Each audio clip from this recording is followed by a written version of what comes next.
ಸಾಮಾನ್ಯವಾಗಿ ನಮ್ಮ ಲೈಫಲ್ಲಿ ಏನಾದರೂ ತಪ್ಪಾದಾಗ ಅಥವಾ ನಮಗೆ ಯಾವುದಾದ್ರೂ ಕಾಯಿಲೆ ಬಂದಾಗ ನಾವು ಒಂದು ರೀತಿಯ ನಿಖರತೆಯನ್ನು ನಿರೀಕ್ಷಿಸ್ತೀವಿ ಅಲ್ವಾ? ಒಂಥರ ಎಂಜಿನಿಯರಿಂಗ್ ಥರ. ಹೌದು, ಖಂಡಿತ. ಈಗ ಕೈ ಮೂಳೆ ಮುರಿದ್ರೆ ಎಕ್ಸ್ರೇಯಲ್ಲಿ ಆ ಮುರಿದ ಜಾಗ ಸ್ಪಷ್ಟವಾಗಿ ಕಾಣುತ್ತೆ. ವೈದ್ಯರು ಆ ಚಿತ್ರ ತೋರಿಸಿ, ಇಲ್ಲಿದೆ ನೋಡಿ ಸಮಸ್ಯೆ, ಇದೇ ಕಾರಣಕ್ಕೆ ನಿಮ್ಗೆ ನೋವಾಗ್ತಿದೆ ಅಂತಾರೆ. ಎಕ್ಸಾಕ್ಟ್ಲಿ. ನಾವೆಲ್ಲರೂ ಆ ಒಂದು ಸ್ಪಷ್ಟತೆಗೋಸ್ಕರನೇ ಕಾಯ್ತಿರ್ತೀವಿ. ಆದರೆ ನಾವು ಮಾನವನ ಮನೋವಿಜ್ಞಾನ, ನಮ್ಮ ಭಾವನೆಗಳು ಮತ್ತೆ ಹಿಂದಿನ ಕಹಿ ಘಟನೆಗಳ ಬಗ್ಗೆ ಮಾತಾಡೋಕೆ ಶುರು ಮಾಡಿದಾಗ ಆ ಎಕ್ಸ್ರೇ ಯಂತ್ರ ಇದ್ದಕ್ಕಿದ್ದಂತೆ ಕೆಲಸ ಮಾಡೋದನ್ನೇ ನಿಲ್ಸಿದ ಹಾಗೆ ಅನ್ಸುತ್ತೆ. ನಿಜ. ಆದ್ರೂ ನಾವು ಅದೇ ಹಳೆ ತರ್ಕನ ಬಳಸೋಕೆ ಟ್ರೈ ಮಾಡ್ತೀವಿ. ನನ್ನ ಬಾಲ್ಯದಲ್ಲಿ ಆ ಘಟನೆ ನಡೀತು, ಅದಕ್ಕಾಗಿಯೇ ನಾನಿಂದು ಹೀಗಿದ್ದೀನಿ ಅಂತ ನಮ್ಮ ಇಂದಿನ ಎಲ್ಲ ವೈಫಲ್ಯಗಳಿಗೂ ಗತಕಾಲನ ದೂರ್ತೀವಿ. ಹೌದು. ಇಂದಿನ ಈ ಆಳವಾದ ವಿಶ್ಲೇಷಣೆಯಲ್ಲಿ ನಾವು ಆಲ್ಫ್ರೆಡ್ ಆಡ್ಲರ್ ಅವರ ಮನೋವಿಜ್ಞಾನನ, ವಿಶೇಷವಾಗಿ ದ ಕರೇಜ್ ಟು ಬಿ ಡಿಸ್ಲೈಕ್ಡ್ ಅನ್ನೋ ಪುಸ್ತಕದ ಮೂಲಕ ಒಳಹುಕ್ಕು ನೋಡ್ಲಿದ್ದೀವಿ. ಈ ಪುಸ್ತಕ ನಮ್ಮ ಆ ಹಿಂದಿನ ತರ್ಕವನ್ನೇ ಸಂಪೂರ್ಣವಾಗಿ ಸುಳ್ಳು ಅಂತ ವಾದಿಸುತ್ತೆ. ಸರಿ, ಇದನ್ನ ಬಿಡಿಸಿ ನೋಡೋಣ. ಖಂಡಿತ ನೋಡೋಣ. ಆಡ್ಲರ್ ಅವರು ಹಿಂದಿನ ಘಟನೆಗಳಿಗೂ ಇಂದಿನ ಸಮಸ್ಯೆಗಳಿಗೂ ಸಂಬಂಧನೇ ಇಲ್ಲ ಅಂತಾರಲ್ಲ, ಇದು ಹೇಗೆ ಸಾಧ್ಯ? ಅಂದ್ರೆ ಬಹುಪಾಲು ಮನೋವಿಜ್ಞಾನ, ವಿಶೇಷವಾಗಿ ಸಿಗ್ಮಂಡ್ ಫ್ರಾಯ್ಡ್ ಅವರ ಸಿದ್ಧಾಂತಗಳು ಕಾರಣವಾದದ ಬಗ್ಗೆ ನೆಚ್ಚಿಕೊಂಡಿವೆ. ಅಂದ್ರೆ ನಿನ್ನೆಯ ಘಟನೆಗಳು ಇಂದಿನ ನಿನ್ನ ಸ್ಥಿತಿನ ನಿರ್ಧರಿಸ್ತವೆ ಅನ್ನೋದು ಅವರ ವಾದ. ಸರಿ, ಆದ್ರೆ ಆಡ್ಲರ್ ಅವರ ಸಿದ್ಧಾಂತ ಭಿನ್ನವಾಗಿದೆ ಅಲ್ವಾ? ಹೌದು, ಸಂಪೂರ್ಣವಾಗಿ ಭಿನ್ನವಾಗಿದೆ. ಅವರು ಉದ್ದೇಶವಾದದ ಬಗ್ಗೆ ಮಾತಾಡ್ತಾರೆ. ಅವರ ಪ್ರಕಾರ ನಾವು ನಮ್ಮ ಪ್ರಸ್ತುತ ಗುರಿಗಳನ್ನ ಸಾಧಿಸೋಕೆ ಹಿಂದಿನ ಘಟನೆಗಳನ್ನ ಕೇವಲ ಒಂದು ಸಾಧನವಾಗಿ ಅಥವಾ ನೆಪವಾಗಿ ಬಳಸ್ಕೊಳ್ತೀವಿ. ಓ, ಅಂದ್ರೆ ನಮ್ಮ ಗತಕಾಲ ನಮ್ಮನ್ನ ಕಂಟ್ರೋಲ್ ಮಾಡ್ತಿಲ್ಲ, ನಾವೇ ಒಂದು ನಿರ್ದಿಷ್ಟ ಉದ್ದೇಶಕ್ಕಾಗಿ ಗತಕಾಲದ ಕತೆನ ಕಟ್ತಿದ್ದೀವಿ ಅಂತ.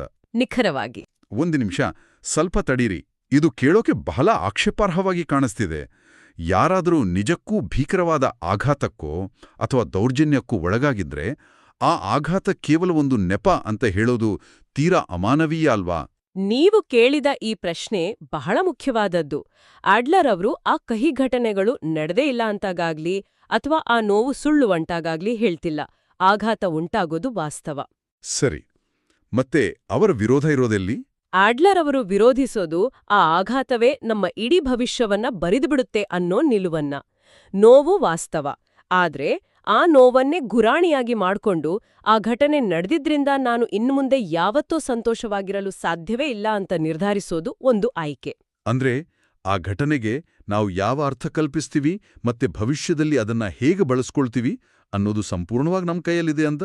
ಹೌದು, ಘಟನೆ ನಮ್ಮ ನಿಯಂತ್ರಣದಲ್ಲಿ ಇಲ್ಲ, ಆದ್ರೆ ಆ ಘಟನೆಯನ್ನ ಬಳಸ್ಕೊಳ್ಳುವ ಉದ್ದೇಶ ನಮ್ಮ ಆಯ್ಕೆ.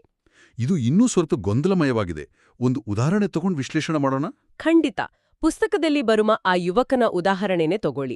ಒಬ್ಬ ಯುವಕ ಸಮಾಜವನ್ನ ಎದುರಿಸೋಕೆ ಭಯಪಟ್ಟು ಹಲವಾರು ವರ್ಷಗಳಿಂದ ತನ್ನ ಕೋಣೆಯಲ್ಲೇ ಬಂಧಿಯಾಗಿದ್ದಾನೆ. ಆತನಿಗೆ ಹೊರಬರ್ಬೇಕು, ಕೆಲ್ಸ ಮಾಡ್ಬೇಕು ಅನ್ನೋ ಆಸೆ ಇದೆ. ಆದ್ರೆ ಹೊರಬರೋಕ್ ಪ್ರಯತ್ನ ಪಟ್ರೆ ಆತನಿಗೆ ವಿಪರೀತ ಆತಂಕ ಆಗುತ್ತೆ, ಕೈಕಾಲ್ ನಡುಗುತ್ತೆ ಅಲ್ವಾ? ಆತನನ್ನ ನಿಂದಿಸಿದ್ದು ಇದಕ್ಕೆ ಕಾರಣ ಅಂತ ಹೇಳುತ್ತೆ. ಆದರೆ ಆಡ್ಲರ್ ಅವರ ಉದ್ದೇಶವಾದದ ಪ್ರಕಾರ ಆತ ಹೊರಬರಬಾರ್ದು ಅನ್ನೋ ತನ್ನ ಗುರಿಯನ್ನ ಮೊದಲೇ ನಿರ್ಧರಿಸಿದಾನೆ. ಆ ಗುರಿ ಸಾಧಿಸೋಕೆ ಆತನೇ ತನ್ನ ದೇಹದಲ್ಲಿ ಆತಂಕ ಮತ್ತು ಭಯವನ್ನ ಸೃಷ್ಟಿಸ್ಕೊಳ್ತಿದ್ದಾನೆ. ಅವನು ತನಗೆ ತಾನೇ ಆತಂಕ ಸೃಷ್ಟಿಸ್ಕೊಳ್ತಾನ. ಯಾವ ವ್ಯಕ್ತಿ ತಾನಾಗಿಯೇ ಕೋಣೆಯಲ್ಲಿ ಬಂದಿಯಾಗಿರೋಕೆ ಇಷ್ಟಪಡ್ತಾನೆ? ಇದರಿಂದ ಅವನಿಗೇನ್ ಲಾಭ? ಇದನ್ನೇ ನಾವು ಸೂಕ್ಷ್ಮವಾಗಿ ಗಮನಿಸಬೇಕು. ಆತ ಹೊರಬಂದ್ರೆ ಸಾಮಾನ್ಯ ಜನರ ಗುಂಪಿನಲ್ಲಿ ಒಬ್ಬ ಆಗ್ತಾನೆ. ಆತ ಎದುರಿಸೋ ಸವಾಲುಗಳು, ಸೋಲುಗಳು ಎಲ್ಲವೂ ಸಾಮಾನ್ಯ ಆಗುತ್ತೆ. ಯಾರೂ ಆತನನ್ನ ವಿಶೇಷವಾಗಿ ಗಮನಿಸಲ್ಲ. ಓ, ಆದರೆ ಕೋಣೆಯಲ್ಲಿದ್ರೆ ಆತನ ಪೋಷಕರು ಆತನ ಬಗ್ಗೆ ವಿಶೇಷ ಕಾಳಜಿ ವಹಿಸ್ತಾರೆ. ಹೌದು, ಆತ ಆ ಮನೆಯ ಕೇಂದ್ರ ಬಿಂದು ಆಗ್ತಾನೆ. ಒಂದು ರೀತಿಯ ವಿಶೇಷ ಸ್ಥಾನಮಾನ ಆತನಿಗೆ ಸಿಗತ್ತೆ. ಸಮಾಜವನ್ನ ಎದುರಿಸಿ ಸೋಲೋ ಅಪಾಯವನ್ನ ತಪ್ಪಿಸ್ಕೊಳ್ಳೋ ಉದ್ದೇಶಕ್ಕಾಗಿ ಆತ ತನ್ನ ಹಿಂದಿನ ಆಘಾತಗಳನ್ನ ನೆಪವಾಗಿ ಬಳಸ್ಕೊಂಡು ಆತಂಕ ಹುಟ್ಟುಹಾಕ್ತಿದ್ದಾನೆ. ಆತಂಕ ನಿಜ, ಆದರೆ ಅದು ಒಂದು ಅಸ್ತ್ರ ಅಷ್ಟೇ ಅಂತ. ವಾವ್, ಇದು ನಮ್ಮ ಇಡೀ ಯೋಚನಾ ಲಹರಿಯನ್ನೇ ತಲೆಕೆಳಗಾಗಿಸುತ್ತೆ. ನಮಗೆ ಅರಿವಿಲ್ಲದೆಯೇ ನಾವೇ ನಮಗೆ ಬೇಕಾದ ಭಾವನೆಗಳನ್ನು ಉತ್ಪಾದಿಸ್ತೀವಿ ಎಂದಾಯ್ತು. ನಿಜ. ಇದು ಅರ್ಥ ಮಾಡ್ಕೊಳ್ಳೋದು ಸ್ವಲ್ಪ ಕಷ್ಟ, ಆದ್ರೂ ಸತ್ಯ. ಇಲ್ಲಿ ನನಗೆ ಆ ಕಾಫಿ ಚೆಲ್ಲಿದ ವೇಟರ್ ಕಥೆ ನೆನಪಾಗ್ತಿದೆ. ವ್ಯಕ್ತಿಯೊಬ್ಬ ಹೊಸ ಕೋಟ್ ಧರಿಸಿ ಕಾಫಿ ಶಾಪ್ನಲ್ಲಿ ಕುಳಿತಿರುವಾಗ ವೇಟರ್ ಆತನ ಮೇಲೆ ಕಾಫಿ ಚೆಲ್ಲುತ್ತಾನೆ. ತಕ್ಷಣ ಆ ವ್ಯಕ್ತಿ ವಿಪರೀತ ಕೋಪಗೊಂಡು ಇಡೀ ಹೋಟೆಲ್ ಕೇಳುವಂತೆ ಕೂಗಾಡ್ತಾನೆ. ಹೌದು. ಆಮೇಲೆ ಆತ ಕಾಫಿ ಚೆಲ್ಲಿದ್ರಿಂದ ನನಗೆ ಕೋಪ ಬಂತು, ಕೋಪದ ಭರದಲ್ಲಿ ಕೂಗಾಡಿದೆ ಅಂತ ಸಮರ್ಥಿಸ್ಕೊಳ್ತಾನೆ. ಆತ ಉದ್ದೇಶವಾದದ ಪ್ರಕಾರ ಆತನ ವಾದ ಸುಳ್ಳು. ಆತ ಕೂಗಾಡಿದ ಕಾರಣ ಕೋಪ ಅಲ್ಲ ಅಲ್ವಾ? ಅಲ್ಲ, ವೇಟರ್ ಅನ್ನ ಬೆದರಿಸ್ಬೇಕು, ಆತನ ಮೇಲೆ ನಿಯಂತ್ರಣ ಸಾಧಿಸಿ ಕ್ಷಮೆ ಕೇಳಿಸ್ಬೇಕು ಅನ್ನೋದು ಆತನ ಉದ್ದೇಶ ಆಗಿತ್ತು. ಆ ಉದ್ದೇಶ ಈಡೇರಿಸ್ಕೊಳ್ಳೋಕೆ ಆತ ತನ್ನ ಭಾವನೆಗಳ ಪೆಟ್ಟಿಗೆಯಿಂದ ಕೋಪ ಅನ್ನೋ ಅಸ್ತ್ರವನ್ನ ಹೊರತೆಗೆದು ಬಳಸಿದ. ಹಾಗಾದ್ರೆ ಕೋಪ ಅನ್ನೋದು ನಾವು ನಿಯಂತ್ರಿಸಲಾಗದ ಶಕ್ತಿಯಲ್ಲ, ಅದೊಂದು ಸಾಧನ. ನಾವು ನಮಗೆ ಬೇಕಾದಾಗ ಕೋಪನ ಡ್ರಾಯರಿಂದ ತೆಗೆಯೋ ಉಪಕರಣದ ಥರ ಬಳಸ್ತೀವ? ಖಂಡಿತ. ಪುಸ್ತಕದಲ್ಲಿ ಬರುವ ತಾಯಿ ಮತ್ತು ಮಗಳ ಉದಾಹರಣೆ ಇದನ್ನ ಬಹಳ ಸ್ಪಷ್ಟವಾಗಿ ವಿವರಿಸುತ್ತೆ. ತಾಯಿ ತನ್ನ ಮಗಳ ಮೇಲೆ ವಿಪರೀತ ಕೋಪದಿಂದ ಕೂಗಾಡ್ತಿರ್ತಾಳೆ. ಅದೇ ಹೊತ್ತಿಗೆ ಫೋನ್ ರಿಂಗ್ ಆಗತ್ತೆ. ಕರೆ ಮಾಡಿರೋದು ಮಗಳ ಶಾಲೆಯ ಶಿಕ್ಷಕರಲ್ವಾ? ಹೌದು. ತಕ್ಷಣ ಆಕೆಯ ಧ್ವನಿ ಸಂಪೂರ್ಣವಾಗಿ ಬದಲಾಗುತ್ತೆ. ಅತ್ಯಂತ ವಿನಯದಿಂದ ನಯವಾಗಿ ಶಿಕ್ಷಕರ ಜೊತೆ 5 ನಿಮಿಷ ಮಾತಾಡ್ತಾಳೆ. ಫೋನ್ ಇಟ್ಟ ಮರುಕ್ಷಣವೇ ಮತ್ತೆ ಮಗಳ ಕಡೆ ತಿರುಗಿ ಅದೇ ಕೋಪದಿಂದ ಕೂಗಾಡೋಕೆ ಶುರು ಮಾಡ್ತಾಳೆ. ಇದು ನಾವೆಲ್ಲರೂ ದೈನಂದಿನ ಜೀವನದಲ್ಲಿ ನೋಡಿರೋ ದೃಶ್ಯ. ಕೋಪ ನಿಯಂತ್ರಿಸಲಾಗದ ಭಾವನೆ ಆಗಿದ್ರೆ ಆಕೆಗೆ ಫೋನ್ ಬಂದ ತಕ್ಷಣ ಅದನ್ನ ಸ್ವಿಚ್ ಆಫ್ ಮಾಡಿದಾಗೆ ನಿಲ್ಸೋಕೆ ಹೇಗ್ ಸಾಧ್ಯ ಆಯ್ತು? ಅದೇ ಪಾಯಿಂಟ್. ಅಂದ್ರೆ ಮಗಳನ್ನ ಬೆದರಿಸೋಕೆ ಆಕೆ ಕೋಪನ ಬಳಸ್ತಿದ್ಲು ಅಷ್ಟೇ. ಶಿಕ್ಷಕರ ಬಳಿ ಆ ಅಸ್ತ್ರದ ಅವಶ್ಯಕತೆ ಇರ್ಲಿಲ್ಲ. ಇದು ನಿಜಕ್ಕೂ ಬೆಚ್ಚಿಬೀಳಿಸುವ ಸತ್ಯ. ನಮ್ಮ ಭಾವನೆಗಳು ನಮ್ಮ ಉದ್ದೇಶದ ಗುಲಾಮರು ಅಂದ್ರೆ ನಾವೇಕೆ ಇಷ್ಟೊಂದು ಅತೃಪ್ತಿಯನ್ನ, ಕೀಳರಿಮೆಯನ್ನ ಆರಿಸಿಕೊಳ್ಳುತ್ತಿದ್ದೀವಿ? ಆಡ್ಲರ್ ಅವರು ಇದಕ್ಕೆ ಒಂದು ನೇರವಾದ ಉತ್ತರ ಕೊಡ್ತಾರೆ. ಇಲ್ಲಿ ಗಮನಿಸಬೇಕಾದ ರೋಚಕ ವಿಷಯ ಏನಪ್ಪಾ ಅಂದ್ರೆ, ಎಲ್ಲಾ ಸಮಸ್ಯೆಗಳ ಮೂಲ ಮಾನವ ಸಂಬಂಧಗಳು ಅಂತ. ಎಲ್ಲ ಸಮಸ್ಯೆಗಳ ಮೂಲನ? ಹೌದು. ನಮ್ಮ ಅತೃಪ್ತಿಗೆ, ನಮ್ಮ ನೋವಿಗೆ ಕಾರಣ ನಾವು ಇತರರೊಂದಿಗೆ ಹೊಂದಿರೋ ಸಂಬಂಧಗಳು ಮತ್ತೆ ಆ ಸಂಬಂಧಗಳಲ್ಲಿ ನಾವು ಅನುಭವಿಸೋ ಕೀಳರಿಮೆ. ಈ ಭೂಮಿ ಮೇಲೆ ನೀವು ಒಬ್ರೇ ಇದ್ರೆ ನಿಮಗೆ ಯಾವುದೇ ಸಮಸ್ಯೆ ಆಗಲಿ, ನಾನು ದಡ್ಡ, ನಾನು ಕುರೂಪಿ ಅನ್ನೋ ಕೀಳರಿಮೆ ಆಗಲಿ ಇರ್ತಿರ್ಲಿಲ್ಲ. ಕೀಳರಿಮೆ ಬಗ್ಗೆ ಹೇಳೋದಾದ್ರೆ, ನಾವೆಲ್ಲರೂ ಯಾವುದಾದ್ರೂ ಒಂದು ವಿಷಯದಲ್ಲಿ ಕೀಳರಿಮೆ ಅನುಭವಿಸ್ತೀವಿ. ಆದ್ರೆ ಅದು ವಾಸ್ತವ ಅಲ್ಲ, ಅದೊಂದು ವ್ಯಕ್ತಿನಿಷ್ಠ ಕಲ್ಪನೆ ಅಂತ ಹೇಳಲಾಗುತ್ತೆ. ಇದನ್ನ ಹೇಗೆ ಅರ್ಥ ಮಾಡ್ಕೊಳ್ಳೋದು? ಈಗ ಎತ್ತರ ಕಡಿಮೆ ಇರೋ ವ್ಯಕ್ತಿ ಗಿಡ್ಡಗಿದಾನೆ ಅನ್ನೋದು ಭೌತಿಕ ಸತ್ಯ ಅಲ್ವಾ? ಆದ್ರೆ ಆ ಭೌತಿಕ ಸತ್ಯ ಬೇರೆ, ಆ ಕಾರಣದಿಂದ ನಾನು ಯಾರಿಗೂ ಇಷ್ಟ ಆಗಲ್ಲ ಅಂತ ಭಾವಿಸೋದು ಬೇರೆ. ಹೌದು. ಭೌತಿಕ ಸತ್ಯ ತನ್ನಷ್ಟಕ್ಕೆ ತಾನೇ ಯಾವುದೇ ಅರ್ಥ ಹೊಂದಿರಲ್ಲ. ನಿಜ. ಅದಕ್ಕೆ ಅರ್ಥ ಕಲ್ಪಿಸೋದು ನಮ್ಮ ಮನಸ್ಸು. ಬಾವಿಯ ನೀರಿನ ಉದಾಹರಣೆ ತಗೊಳ್ಳಿ. ಬಾವಿಯ ಆಳದಲ್ಲಿರೋ ನೀರಿನ ತಾಪಮಾನ ವರ್ಷವಿಡೀ ಸುಮಾರು 18 ಡಿಗ್ರಿ ಇರುತ್ತೆ ಅಂತ ಅಂದುಕೊಳ್ಳೋಣ.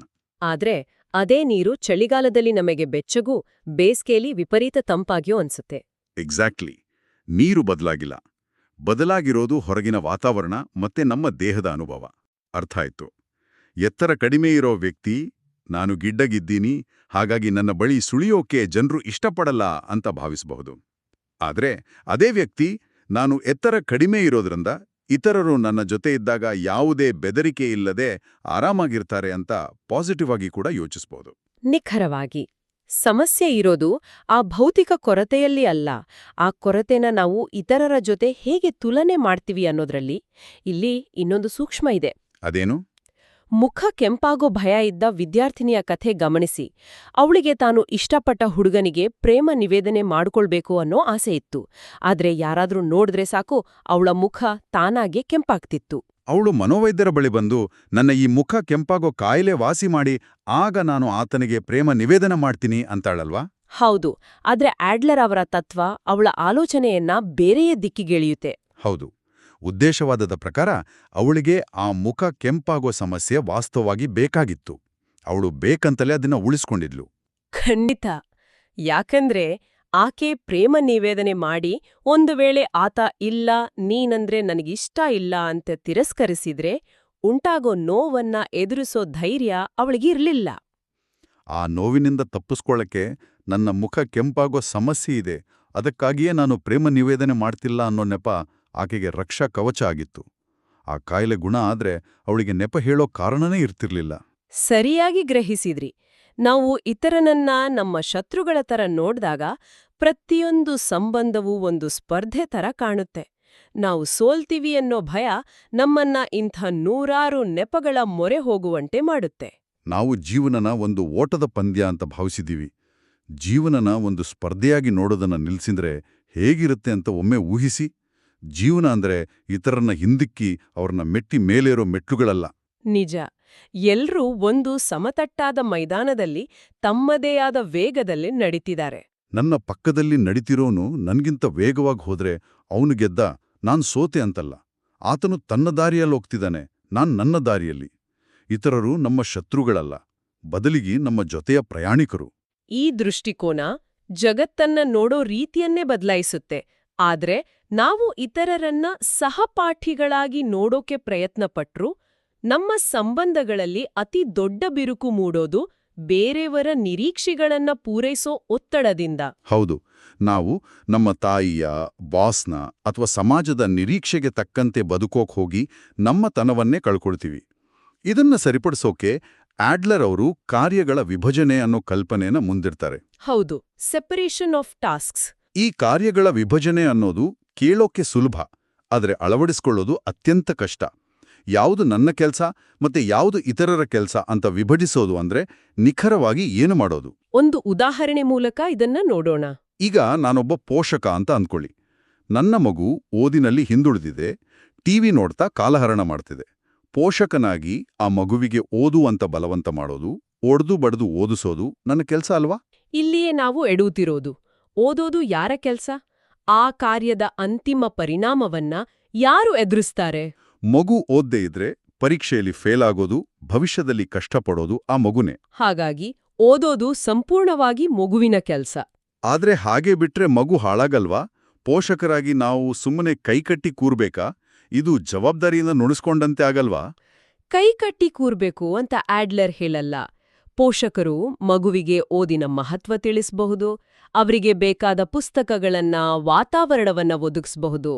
ನಿನಗೆ ಸಹಾಯ ಬೇಕಿದ್ರೆ ನಾನು ಸಿದ್ಧನಿದ್ದೇನೆ ಅನ್ನೋ ಭರವಸೆ ನೀಡಬಹುದು. ಓ, ಆದ್ರೆ ನೀನು ಓದಲೇಬೇಕು ಅಂತ ಒತ್ತಾಯಿಸಿದಾಗ ನಾವು ಮಗುವನ ಕಾರ್ಯಕ್ಷೇತ್ರದೊಳಗೆ ಎಂಟ್ರಿ ಕೊಡ್ತಿದ್ದೀವಿ ಅಂತ.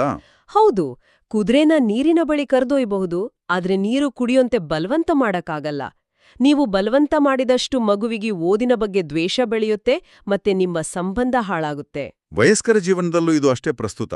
ಕಚೇರಿಯಲ್ಲಿ ನನ್ನ ಸಹೋದ್ಯೋಗಿ ತನ್ನ ಕೆಲಸನ ನನ್ನ ಮೇಲೆ ಹಾಕೋಕ್ ನೋಡ್ತಾನೆ, ಅಥವಾ ನನ್ನ ಬಾಸ್ ನನ್ನ ರಜೆಯ ದಿನವೂ ಕೆಲಸ ಮಾಡಬೇಕು ಅಂತ ನಿರೀಕ್ಷಿಸ್ತಾನೆ. ಹೌದು, ಆಗ ನೀವೇನ್ ಮಾಡ್ತೀರಾ?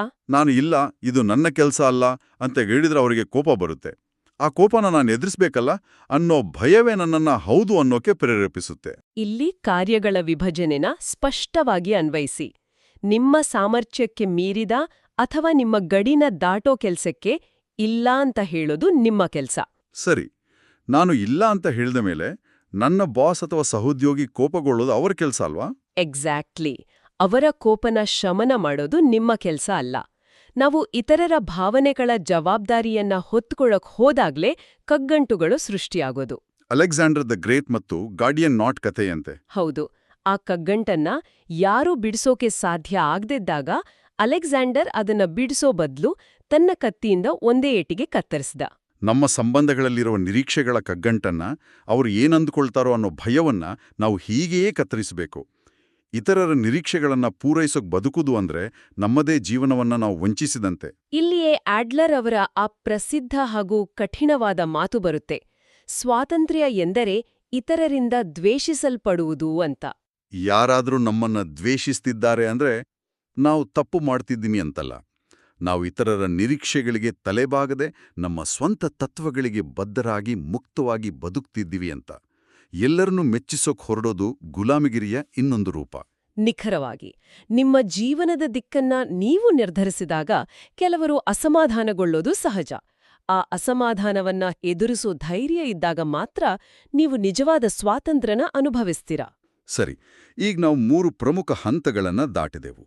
1, ಭೂತಕಾಲದ ನೆಪಗಳನ್ನ, ಟ್ರಾಮಾದ ಕಲ್ಪನೆನ ಕೈಬಿಡ್ವಿ. 2, ಇತರರನ್ನ ಶತ್ರುಗಳ ಥರ ನೋಡೋದನ್ನ ನಿಲ್ಲಿಸ್ದೆವು. ಹೌದು. ಮತ್ತೆ 3ನೇದಾಗಿ, ಇತರರ ನಿರೀಕ್ಷೆಗಳ ಭಾರನ ಕೆಳಗಿಳಿಸಿ ನಮ್ಮ ಕೆಲಸವನ್ನಷ್ಟೇ ಮಾಡೋ ಸ್ವಾತಂತ್ರ್ಯನ ಕಂಡುಕೊಂಡೆವು. ಹಾಗಾದ್ರೆ ಈ ಎಲ್ಲವನ್ನೂ ಮಾಡಿದ್ಮೇಲೆ ಮುಂದೆ ಉಳಿಯೋದೇನು? ನಾವು ಹೇಗ್ ಬದುಕ್ಬೇಕು? ಉಳಿಯೋದು ಕೇವಲ ಈ ಕ್ಷಣ ಅಥವಾ ವರ್ತಮಾನ. ಆಡ್ಲರ್ ಅವರು ಹೇಳೋ ಹಾಗೆ ನಾವು ಬಾಹ್ಯ ಮನ್ನಣೆಯ ಅಂದ್ರೆ ಇತರರ ಚಪ್ಪಾಳೆಯ ಅವಶ್ಯಕತೆನ ಬಿಡಬೇಕು. ಇಲ್ಲಿ ಗ್ರೀಕ್ ತತ್ವಜ್ಞಾನದ ಕೈನೆಸಿಸ್ ಮತ್ತು ಎನರ್ಜಿಯಾ ಅನ್ನೋ ಪರಿಕಲ್ಪನೆಗಳು ಬರ್ತವೆ. ಈ ಪರಿಕಲ್ಪನೆಗಳನ್ನ ಸ್ವಲ್ಪ ವಿವರಿಸ್ಬೋದಾ? ಖಂಡಿತ. ಕೈನೆಸಿಸ್ ಅಂದ್ರೆ ಒಂದು ನಿರ್ದಿಷ್ಟ ಗುರಿನ ತಲುಪುವರೆಗೂ ನಡೆಯೋ ಅಪೂರ್ಣ ಪ್ರಕ್ರಿಯೆ. ಉದಾಹರಣೆಗೆ, ಒಂದು ಎತ್ತರವಾದ ಬೆಟ್ಟ ಹತ್ತೋದು. ನೀವು ತುದಿನ ತಲುಪುವವರೆಗೂ ನಿಮ್ಮ ಪ್ರಯಾಣ ಅಪೂರ್ಣ. ಒಂದು ವೇಳೆ ಮಧ್ಯದಲ್ಲಿಯೇ ಮಳೆ ಬಂದು ನಾವು ವಾಪಸ್ ಬಂದ್ರೆ ಆ ಇಡೀ ಪ್ರಯಾಣ ವಿಫಲ ಅಂತ ನಾವು ಭಾವಿಸ್ತೀವಲ್ವಾ? ಹೌದು. ಬಹುತೇಕರು ಜೀವನನ ಹೀಗೆ ನೋಡ್ತಾರೆ. ನನಗೆ ಆ ಬಟ್ಟಿ ಸಿಕ್ಕಾಗ, ನಾನು ಆ ಮನೆ ಕಟ್ಟಿದಾಗ ಮಾತ್ರ ನನ್ನ ಜೀವನ ಸಾರ್ಥಕ. ಅಲ್ಲಿವರೆಗೂ ಈ ಜೀವನ ಕೇವಲ ಒಂದು ಹೋರಾಟ ಅಂತ ಬದುಕ್ತಾರೆ. ಅಂದ್ರೆ ಭವಿಷ್ಯದ ಯಾವುದೋ ಒಂದು ದಿನದ ಸಂತೋಷಕ್ಕಾಗಿ ಇಂದಿನ ಜೀವನವನ್ನ ಕೇವಲ ಒಂದು ಸಿದ್ಧತೆಯಾಗಿ, ಕಾಯುವಿಕೆಯಾಗಿ ಕಳೆಯೋದು. ಆದ್ರೆ ಎನರ್ಜಿಯಾ ಅಂದ್ರೆ ಪ್ರಕ್ರಿಯೆಯೇ ಗುರಿಯಾಗಿರೋ ಸ್ಥಿತಿ. ಜೀವನ ಭವಿಷ್ಯದ ಗುರಿಗಾಗಿ ಮಾಡೋ ಕಾಯುವಿಕೆ ಅಲ್ಲ, ಬದಲಿಗೆ ಈ ಕ್ಷಣದಲ್ಲಿ ಇಲ್ಲಿಯೇ ಮಾಡೋ ಒಂದು ನೃತ್ಯದ ಹಾಗೆ. ನೀವು ನೃತ್ಯ ಮಾಡುವಾಗ ವೇದಿಕೆಯ ಯಾವ ಮೂಲೆಗೆ ತಲುಪಬೇಕು ಅನ್ನೋದು ನಿಮ್ಮ ಗುರಿಯಾಗಿರಲ್ಲ. ನಿಜ. ಪ್ರತಿಯೊಂದ ಹೆಜ್ಜೆಯೂ, ಪ್ರತಿಯೊಂದು ಚಲನೆಯೂ ತಾನೇ ತಾನಾಗಿ ಒಂದು ಗುರಿ. ನೃತ್ಯ ಮಾಡೋದೇ ಒಂದು ಆನಂದ. ಜೀವನವೂ ಹಾಗೆಯೇ. ಈ ಕ್ಷಣವನ್ನ ಸಂಪೂರ್ಣವಾಗಿ ಬದುಕೋದು ಮುಖ್ಯ. ಜೀವನನ ಒಂದು ನೇರವಾದ ಗೆರೆ ಅಂತ ಭಾವಿಸ್ದೆ ಅದು ಅಸಂಖ್ಯಾತ ಬಿಂದುಗಳ ಸಮೂಹ ಅಂತ ನೋಡ್ಬೇಕು. ನಾವು ಭವಿಷ್ಯದಲ್ಲಿ ಏನಾಗ್ತೀವಿ ಅನ್ನೋ ಗುರಿಯತ್ತ ಮಾತ್ರ ದೃಷ್ಟಿ ನೆಟ್ಟು ಇಂದಿನ ಕ್ಷಣಗಳನ್ನ ಕಳ್ಕೊಳ್ಬಾರ್ದು.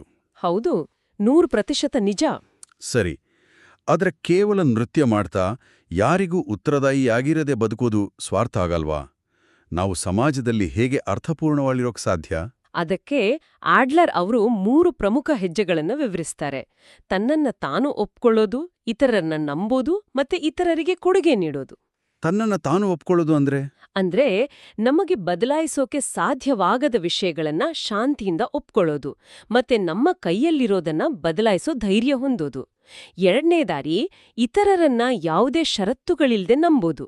ಅವ್ರು ನಮ್ಮನ್ನ ಮೋಸ ಮಾಡ್ಬೋದು ಅನ್ನೋ ಅಪಾಯ ಇದ್ರೂ ಅವರನ್ನ ಸಹಪಾಠಿಗಳಾಗಿ ನಂಬೋ ಧೈರ್ಯ ತೋರ್ಬೇಕು.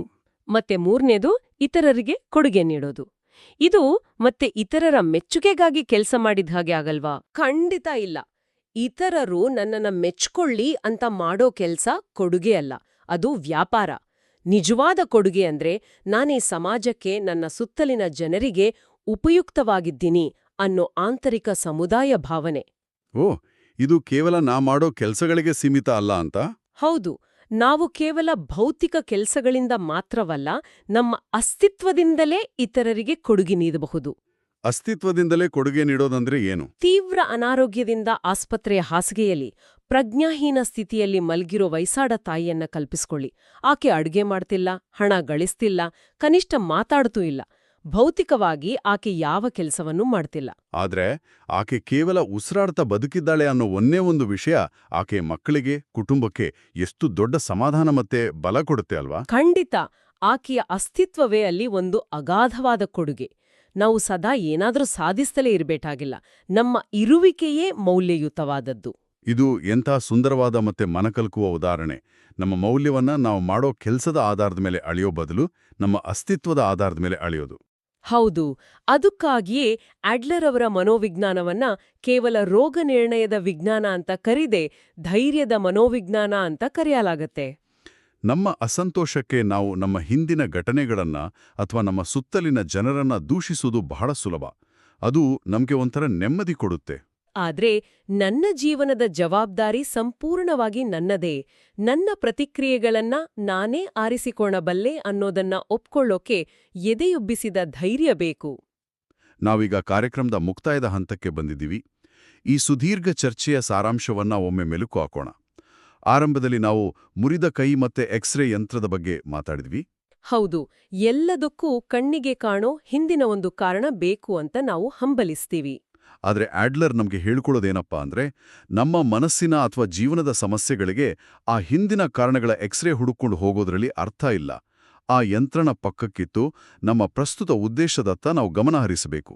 ಹಾಗೆಯೇ ಇತರರ ಕಾರ್ಯಗಳಲ್ಲಿ ಹಸ್ತಕ್ಷೇಪ ಮಾಡೋದನ್ನ ನಿಲ್ಸಿ, ಇತರರು ನಮ್ಮನ್ನ ದ್ವೇಷಿಸಿದ್ರೂ ಪರವಾಗಿಲ್ಲ, ನಮ್ಮ ಸತ್ಯಕ್ಕೆ ನಾವು ಬದ್ಧರಾಗಿರ್ಬೇಕು ಅನ್ನೋದು ಇನ್ನೊಂದು ಪ್ರಮುಖ ಪಾಠ. ಮತ್ತೆ ಅಂತಿಮವಾಗಿ ಗತಕಾಲ ಮತ್ತೆ ಭವಿಷ್ಯದ ಚಿಂತೆಗಳನ್ನ ಬಿಟ್ಟು ಈ ಕ್ಷಣದಲ್ಲಿ ವರ್ತಮಾನದಲ್ಲಿ ನಾವು ಪ್ರಾಮಾಣಿಕವಾಗಿ ನೃತ್ಯ ಮಾಡಬೇಕು, ನಮ್ಮ ಅಸ್ತಿತ್ವವೇ ಒಂದು ಕೊಡುಗೆ ಅನ್ನೋದನ್ನ ಅರಿತುಕೊಳ್ಬೇಕು. ಖಂಡಿತ ಇದೇ ಇಡೀ ಪುಸ್ತಕದ ಸಾರಾಂಶ. ನಾವು ಎಲ್ಲವನ್ನೂ ವಿವರವಾಗಿ ಚರ್ಚಿಸಿದೀವಿ, ಆದರೆ ಕೊನೆಯಲ್ಲಿ ಒಂದು ಯೋಚನೆಯನ್ನ ಬಿಟ್ಟೋಗೋಕೆ ಇಷ್ಟಪಡ್ತೀನಿ. ಒಬ್ಬ ವ್ಯಕ್ತಿಯ ಭವಿಷ್ಯ ಸಂಪೂರ್ಣ ಖಾಲಿ ಹಾಳೆಯಾಗಿದೆ ಅಂತ ಊಹಿಸ್ಕೊಳ್ಳಿ. ಸರಿ. ಆ ಹಾಳೆಯ ಮೇಲೆ ಬೀಳೋ ನೆರಳುಗಳಾಗಲಿ, ನಿಯಂತ್ರಿಸೋ ಗತಕಾಲದ ಘಟನೆಗಳಾಗಲಿ ಅಲ್ಲಿಲ್ಲ. ಹಾಗೆಯೇ ಆ ವ್ಯಕ್ತಿ ಪೂರೈಸಲೇಬೇಕಾದ ಇತರರ ಯಾವ ನಿರೀಕ್ಷೆಗಳ ಭಾರವೂ ಇಲ್ಲ. ಯಾವುದೇ ಅಳುಕಿಲ್ಲದೆ ಸಂಪೂರ್ಣ ಮುಕ್ತವಾಗಿ ಆ ಖಾಲಿ ಹಾಳೆಯ ಮೇಲೆ ಆ ವ್ಯಕ್ತಿ ಬರೆಯೋ ಮೊದಲ ವಾಕ್ಯ ಯಾವುದಾಗಿರ್ಬೋದು ಅಲ್ವಾ?